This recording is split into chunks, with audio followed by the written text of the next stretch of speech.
Before we get into this LP, I want to explain a little bit about what Daemon X Machina is and what it means to me.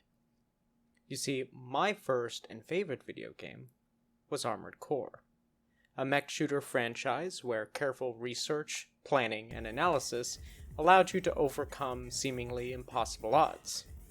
As you'll come to learn, this game formed the basis of my video game tastes.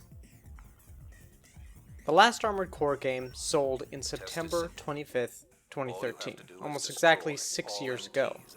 Things have changed a lot for me and for the industry as well, and this style of gameplay doesn't exist anymore. The company that makes Armored Core, From Software, has found recent success with their new franchise, Dark Souls, and the derivatives that have spun off since. And in 2014, they were bought by Katakawa Corporation. During this buyout, many of the original employees left, and many new ones were hired. Some of them went to Marvelous, to be a part of Marvelous' first studio. Which brings us to Daemon X Machina, a rebel attempt to beat From Software at their own game. Literally. I streamed Daemon X Machina on opening night, and as a result, a lot of what I say in these first few episodes is flat out wrong. I'll try to clarify whenever possible, but that's okay. Because this game is great. Okay, it's very similar screens to the demo. Well then, this is Daemon X Machina. To be completely honest, this is a game that I've waited about 6 years to play. Pretty much ever since Armored Core Verdict Day came out, and it seemed to be increasingly less likely that a sequel to Armored Core was ever going to be released. Verdict Day came out in 2013, I believe. I think it was either March 2013 or early 2013. Could be either March, November, but I think 5 was March 2012. So it was probably November 2013 that Verdict Day came out. Someone will correct me on that, I'm sure, later. And not only was both 5 and Verdict Day a bit divisive for the Armored Core community, this is basically I think I mentioned this in the previous stream, third, maybe fourth major schism in the fan base. First being when the series went to PS3 and Xbox 360, the second being when Dark Souls came out, and the third being when Armored Core Verdict Day or Armored Core 5 came out. And at each point, about half of everyone who played Armored Core said, "Fuck this, I'm not playing anymore," and ran off to other games. And it really, I think, ultimately hurt the franchise, because there was a lot of players who got in that were new, but didn't have a large enough community to really sell the games through word of mouth anymore, and it was basically exclusively a Japanese game at that point. Even the US servers never really caught on beyond that very insular community. Maybe that will change with this game. I don't know. It seems like it's still appealing to a very niche crowd. It's definitely not getting mainstream sales and reviews, but that's okay. But this will be the story of how developers and designers that From Software had worked with for years had gotten burned by the company's transformation under the new president, Hidetaka Miyazaki. Okay? And as a result, these developers ended up creating several mech games, of which Daemon X Machina is only one. I'm excited. Hopefully I won't embarrass myself with some of the more seasoned players. But yeah, for myself, like, I've been playing the Armored Core series for near 20 years now. About 18 actually. It was like 2001 or so. Master of Arena on PS1 was my first game that I bought. But my first game that I played actually was Armored Core 2, Another Age, which I rented from a Blockbuster. And I went back years later when that Blockbuster was out of business and purchased that same disc. And I've got a copy of it lying around somewhere. That gives you a bit of a context of how ingrained into this franchise I've been. And it is my favorite game series of all time. I'll try to remark on what things about Daemon X Machina are unique to this franchise in a way that I'm very glad to see carried on. Well, without further ado, my chat, let's go.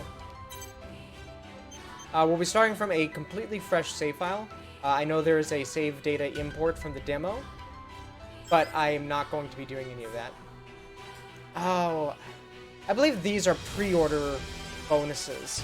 I'll try not to use these as well, because I want to see what the game's most raw experience is like. The demo they sent out, I believe, is basically what the first hour of the game is going to be like.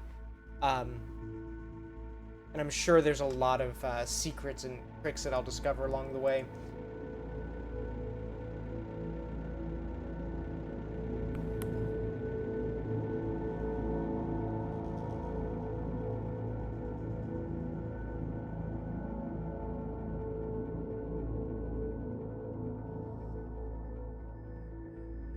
Probably what I'm most apprehensive about is the characters in the story. This cutscene in particular is pretty extreme.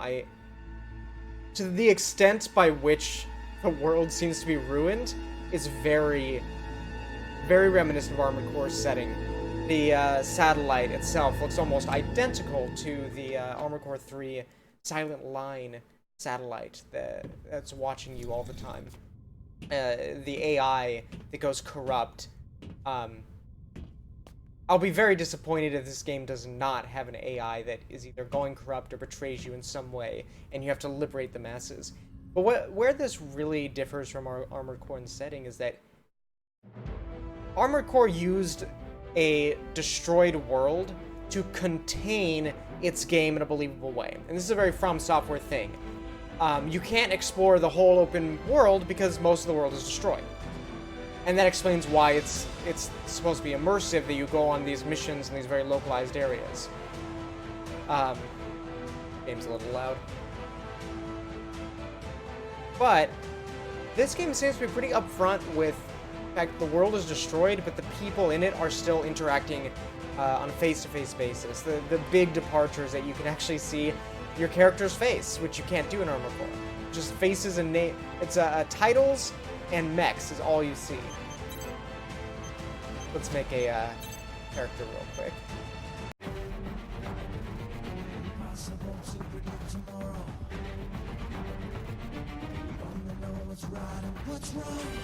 Very interesting choice for red hair. It's extremely anime. See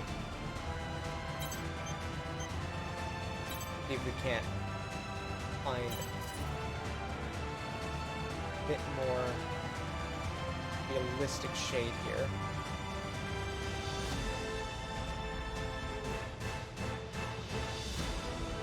It's interesting that they have this color palette here, but there's actually a very strict binary to it. You can see it's not actually a full spectrum.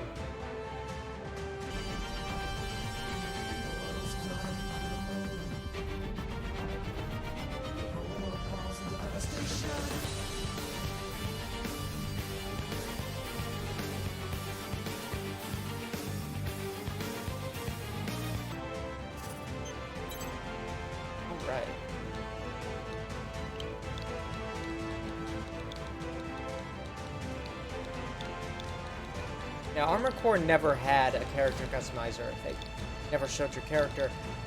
But one thing that I did find interesting that was eventually dropped in the later games is the fact that in AC, you basically earn the right to start your save file as a result of...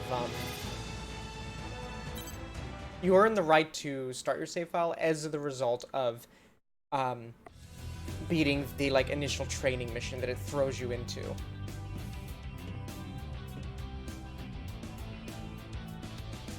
I do like that they justify the character customizer by the fact that you go through cosmetic surgery in this game, and that's your starting point.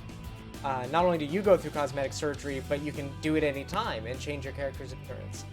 That is another thing that you would expect to see in a From Software game. I think there's maybe only one game that like violates that principle, would be Dark Souls 2, because you can technically see your character before you get the character customizer. Greetings. My name is Four. Hello, Four. I am the operator who I've been serves taking as missions the from you for a little liaison while between now. orbital and outers like yourself. You have just recovered from transplant surgery to install your Neuralink terminal. At this time, your Armored Core biometric dabbled data a in little the bit oval in a link concept will be called updated Human and Plus, registered in orbital. which is This is your arsenal. the ability to on loan from augment orbital. your character's fighting ability through Before we register you as a biomechanical mercenary, you must complete an integration. aptitude test. Accept the mission from this terminal and await dispatch. How very nice of them to offer me the aptitude test early on.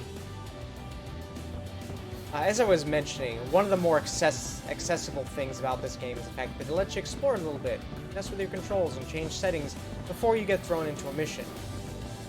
I can pet the dog. You cannot pet the dog, I believe. Also, yeah, there's online multiplayer now. No longer limited to just single player. I'll be doing streams of that later.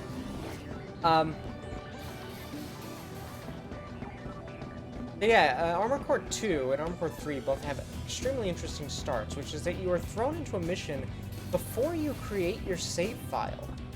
The fact that you don't even get to create your save file is pretty impressive for a game that is like notoriously difficult.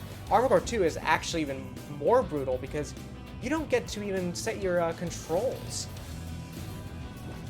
You don't get to set your controls at all. Which means you have to go with the default awful controls for that mission. And if you lose, your character dies, and you have to start from the title screen again. It's very brutal. This game doesn't force you to do that, thankfully. But what it does let you do is fully customize your controls. So I've been messing with the demo, and I think I've got a control scheme that works out pretty well here. We're going to assign... So first off, this is probably one of my favorite control customization. I don't know how much of this is No More Heroes, how much this is Armored Core, or how much of this is Nintendo, but what I can say is this is one of the areas where this is a step up over Armored Core. The assist button is basically a toggle button, where you can assign an action to holding one of the assist buttons, of which you get 2, and then pressing a button that is already assigned to something else. That is genius. It lets you basically have a mode shift, similar like Devil May Cry is melee versus like locked on range mode. And that expands the control options considerably. So we got weapons on the trigger, shoulder weapon. This default configuration is not bad. Much better than AC, where AC was still trying to not use the joysticks. So, because when Armored Core 1 came out, it was before the DualShock controller. The lack of the DualShock meant that it was being played with the D-pad. So in the subsequent Armored Core games, they tried to maintain that compatibility to hilarious effect, which involved moving your camera with the shoulder buttons. This default control scheme works pretty well because it gives you your 3 main weapons, right, left, and shoulder, on the trigger, so you don't have to move away from your movement stick in order to activate them. However, there are a few other problems this game, the default controls have. That jumping and flying can't be done while you're moving the camera. So we're going to assign jump and fly to L3. Boosting is on R. The boost in this game is actually pretty interesting. You do automatically boost when you've got the jump/fly engaged. Press it once to jump, twice to fly, or press it while you're already in the air to fly.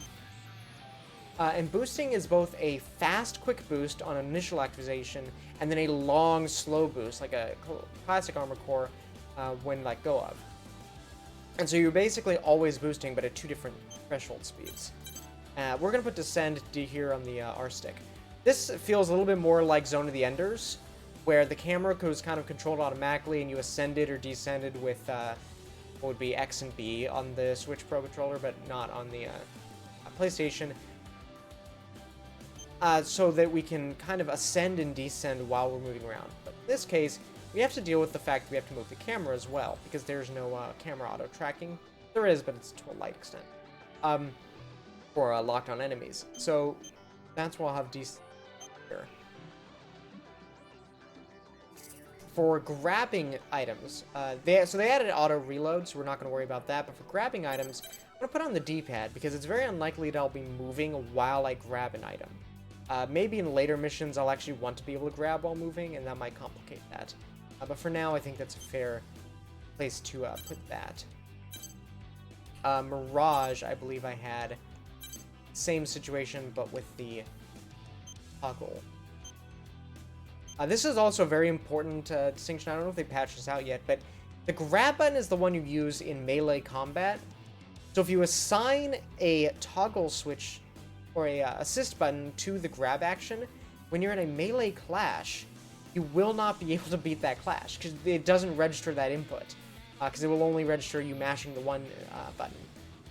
So if you want to avoid melee clashes, losing them, you want to make sure that your grab button is actually not put onto an assist key. That's why we've got Mirage on there instead. Exiting the orbital is not orbital frame, just the orbital. Exiting is something we also don't want to do while moving, so we'll make sure we put that on the same thumb as the joystick. This limits our ability to, or limits our necessity of having to use a claw or anything like that. We're going to do the same thing with the femto arms. Instead of cycling, we're just going to assign them to the Y, B, and A buttons. Like that.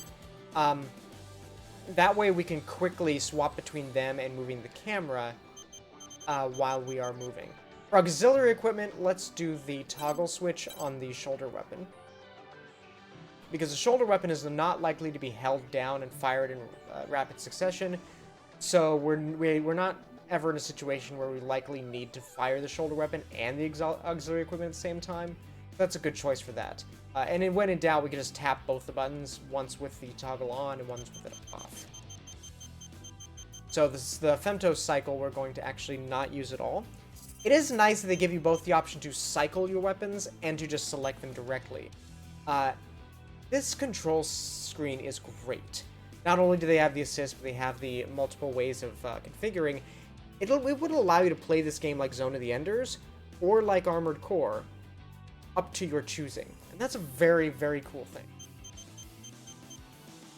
We're going to do changing weapons is toggle plus firing the weapon.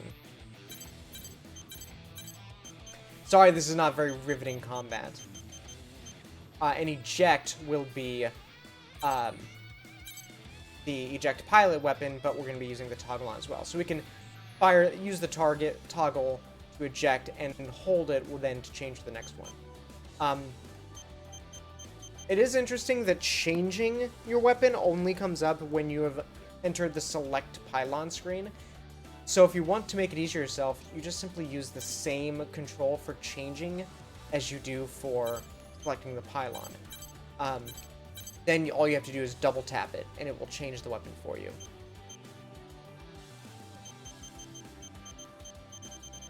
And then our outer controls, which are a little bit more simplified. We're going to just do our shot here, and our charge shot will be the toggle for that. Blade here. So we'll do the blade here, and grenade will be the toggle for that. Dash there. Jump will be on the control as well. Make the trap.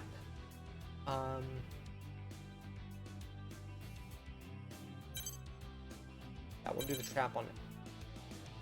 Let's do the trap. I'm trying to remember what I did here. I think I had repair, smash, explosion on buttons. Or it is this, so we don't do it by accident.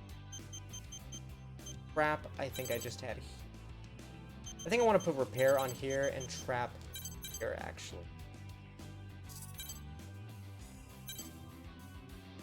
Because I'll probably not be using trap nearly here. I don't plan to do much outer combat in this game. I know that there are segments, I think, where it can be highly beneficial. It's very interesting to me where, like, the metagame could involve getting out of your mech to repair it in a PvP situation. We'll see if that is the case.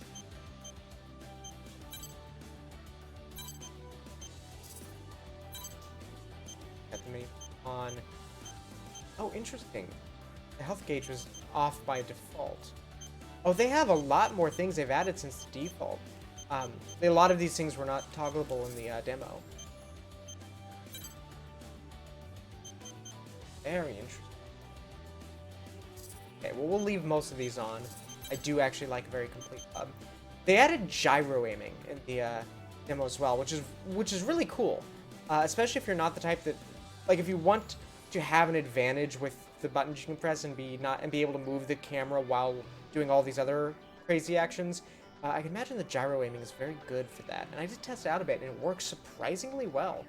I won't be using it here just because I'm not familiar with it, and I like full direct control a little better than the kind of awkward gyro aiming. But compared to not having that option or not being able to control the camera, it's not just serviceable; it's actually very good. All right. Here we go, Raven test.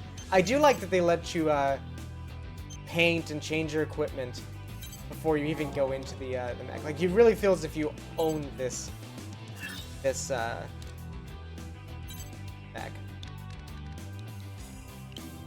And we're going to be naming our arsenal Partisan.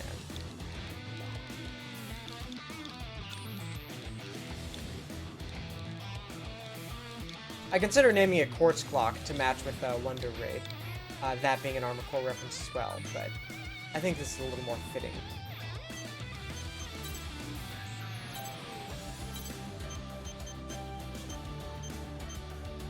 We don't need these default colors. We want to be able to pick a color ourselves. I was talking to a friend earlier about color design with mechs, and one of my favorite things recently has been Gundam Unicorn's design, and how that's basically supplanted the RX-78 in most of the Gundam promotion. If you needed any more evidence that I am an absolute fucking nerd, yes, I do have very tight preferences about which Gundam series I like and which I don't. G Gundam, not a fan. I am a bit disappointed that you only get 3 colors on the arsenal, but that's fine. We'll be going with something a little reminiscent of Gundam Unicorn, maybe.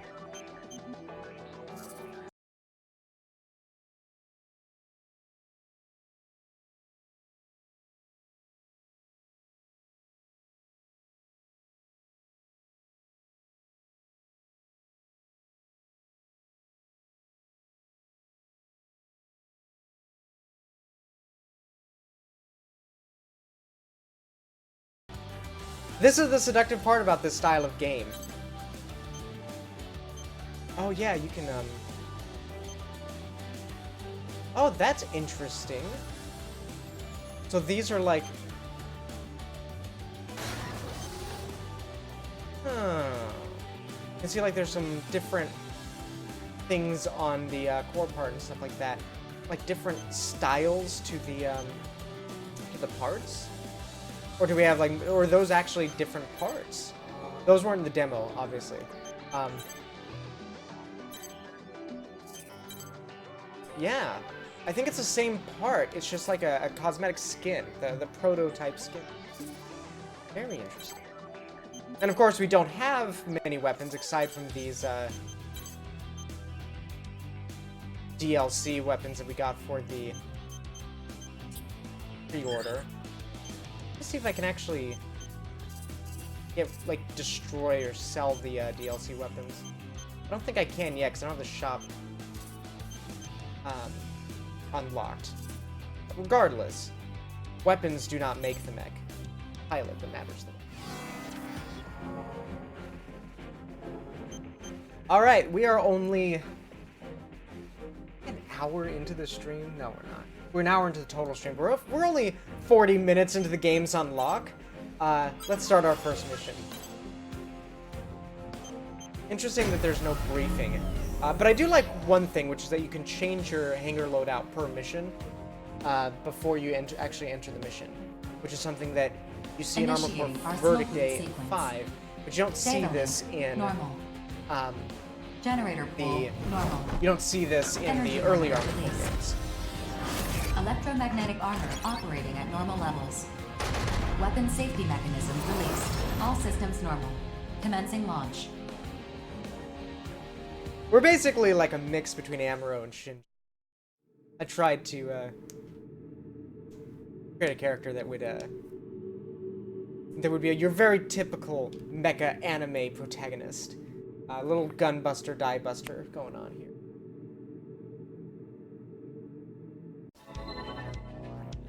The outer aptitude test will begin soon. This is a live fire exercise, but you have nothing to worry about. Hardly anyone fails this test. This is a very different tone. 2 veteran mercenaries Armored Core 2 starts out with the quote, this test will I think if I remember right, this will test your abilities as a Raven, or as a pilot. If you win, you'll be registered as a Raven in the arena. If you lose, you die. I will accompany you, but only as in the capacity of an observer. Do not expect me to help you. Something to that effect. A little bit of paraphrasing there. That is very strong tone setter to the type of game Armored Core is versus this.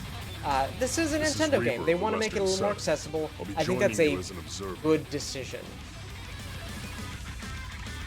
Reaper being our strong. It also makes me wonder if Reaper and Rose Queen is like a subtle nod to Armored Core Verdict Day, where you had the Reaper Squadron in Armored Core 5, and Armored Core Verdict Day had Blue Magnolia, who's the Magnolia-themed main, not antagonist. She was actually Maggie was part of your character. There's a name for that archetype character that starts off as your friend, becomes your enemy begrudgingly later on. Observers for the Spoilers Aptitude for a test are 6-year-old selected at game. random from a pool of qualified mercenaries. Do they have to be 14 years old? Do they have to be They're kids? here to make sure the test is conducted fairly, and to intervene if your How life is threatened. Evangelion is this? What Four said. If things get dicey, just ask us for help. That said, don't expect to I'm not pass exactly a if you fan die of the out here. dialogue and voice acting game. It's not bad. Overall, Like, there's any certainly world more as of a it than I whole, would have expected in any Elders like PC yourself game, which are is far among worse. our most valuable resources. But I do feel like it detracts from the main appeal of this franchise, which is the gameplay, the ability to project your own understanding of the world and system onto the mech, which is what Armored Core and this franchise as well has always been about. They are part action games, but they're also role-playing games in the true sense, in that you're actually playing a role, a like proper actual role that you get to create your own motivation for why you're there. And this game has that, but it kind of funnels you along a storyline if the a cost bit of more your than the other arsenal games repairs do. consistently exceeds the profit you generate, your value may be reassessed. Reassessed. I suppose they use GAAP accounting standards here at Orbital.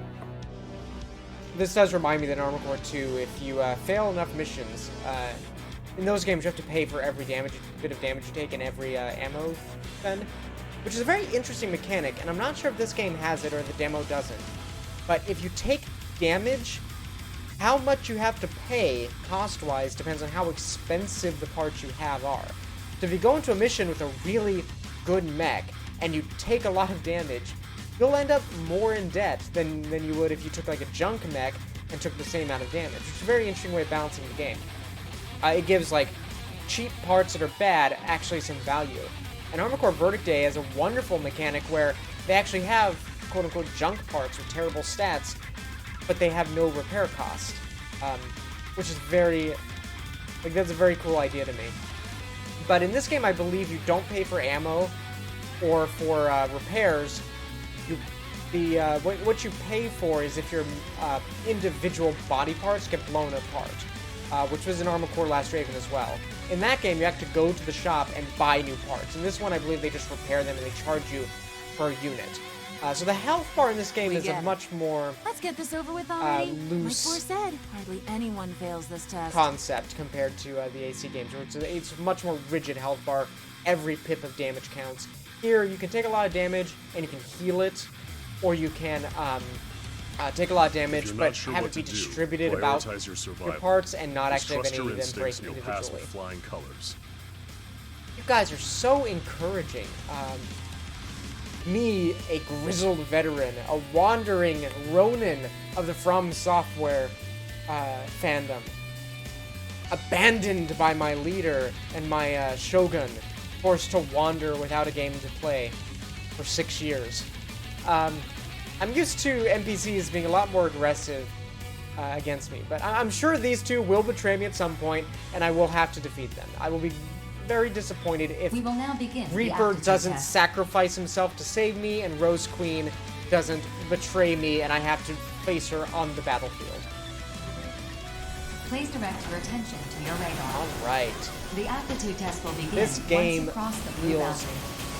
You will fucking route and proceed fantastic. to the designated coordinates as instructed. Even with a really bad, slow mech, which you, like, the starting equipment to the what I got at the end of the demo, I basically doubled my speed and stamina output. But even with this extremely slow mech, the movement feels very intuitive. We're just gonna skip You right have by arrived these at the designated tutorials. coordinates. I'll do The a aptitude test will now begin. off-stream video about The the next phase will begin controls shortly. specifically. Oh, Initiating that's interesting. It mock put me battle into the sequence. shield Destroy femto all by enemy default. AIs. Unless The I think vital I points gauge accidentally will deplete pressed that. as you receive damage from enemies. So the This femtos gauge are represents your arsenal's basically, durability. I'm gonna Should it skip fall to past the zero, simple the test will explanation end. here. To Femto lock onto is an enemy, sort of align the like sights in your the center buffs of and the monitor debuffs, over the target. and you can use Once the locked on, individual, you may fire. Your arsenal's rightmost OS will three correct for gauges, any the minor circles there, lapses in firearm to get accuracy. higher attack power, higher speed, or higher defense. Use your boost ability to avoid enemy fire, and to get within range to return This game fire. is as fast as Armored Core Verdict Day. It might be faster than Armored Core 4 Answer in terms of, like, twitchiness. You're moving along the ground at a slower speed, but you're able to move and dodge at a faster rate, which is the way Verdict Day went about it as well. Verdict Day's fastest combat was twitchier and more reaction dependent than Armored Core 4 Answer, Designated and its enemy slowest AIs combat have was been a lot detected by your slower radar. than ACFA. Destroy them at once. There will be more nuance to the combat in the future. Right now, my stamina is very low, so I don't have a lot of options. One thing that's nice about the mobility femto augment is that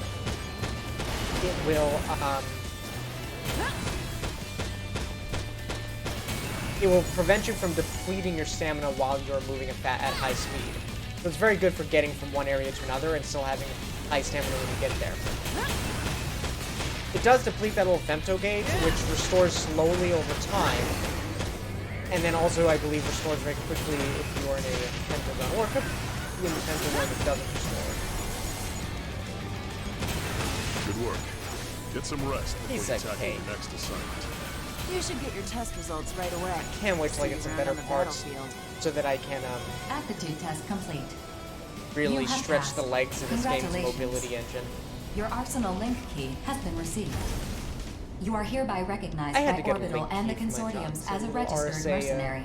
Access From key. now on, you will help us work toward world peace. I'm assuming it's like an completing assigned encrypted missions. access key that they can Thank use you to for your disable your service. arsenal from a distance.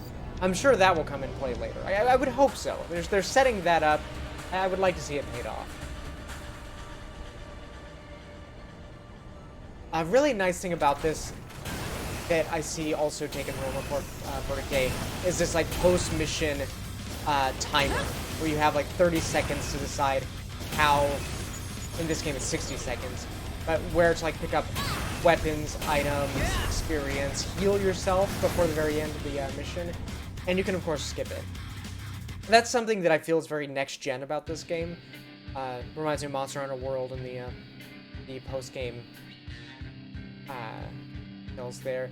Or the post-hunt details where you can go and gather after you've done your hunt. The first weapon they give you is basically a version of your rifle that does auto-fire, which I think is, again, fascinating. This game has a great approach to accessibility, which is not, let's simplify the controls, but let's add new ways of engaging with the controls so that you can choose a more accessible way for you. Auto-fire lets you not have to fire your weapons. If you're aiming at an enemy, it will fire for you, at the cost of being a slightly worse weapon. That is a really interesting trade-off to me, and the Armored Core games are all about statistical trade-offs. They're all about customizing your AC in a way that gives you an advantage where the sum is better than the whole is better than the sum of the parts. It's not just about having all the best parts, it's about having parts that work in sync with each other. And more importantly, the control scheme needs to match as well. And there's many different control schemes you can use. This game takes it to a whole nother level with the toggle buttons on the controls, the auto-firing, which allows you to neglect the entire necessity of your fire buttons. That completely changes the game. There's probably going to be a class of multiplayer builds that are just auto-fire builds, where they use auto-fire weapons and use a better, more intuitive control scheme where they're not as dealing with as many different controls as a alternative. And that is fucking fascinating to me. I love it. That is an absolutely ingenious idea. And that's the type of weird, independent design that I adore, and that I have been missing for years. The only other game I could think of that comes close to that is Nier Automata, and supposedly Astral Chain, which takes a lot of those details from that game as well.